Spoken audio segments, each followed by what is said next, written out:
Сониучхан, чи надад туслахгүй юм биз дээ? Сониучхан бид хоёр мазаалайн зөвлснөөр газар хөдлөлтийн аюулаас урьдчилан сэрэмжилж гэрээ аюулгүй болгов.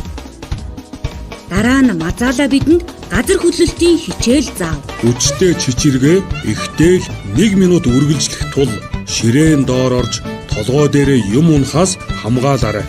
Үүнээс гадна илчлэг ихтэй хоол хүнс, эм тарай чухал шаардлагатай бичиг баримтаа бэлтгэх хэрэгтэй. Ойлгосноо Сониучхан?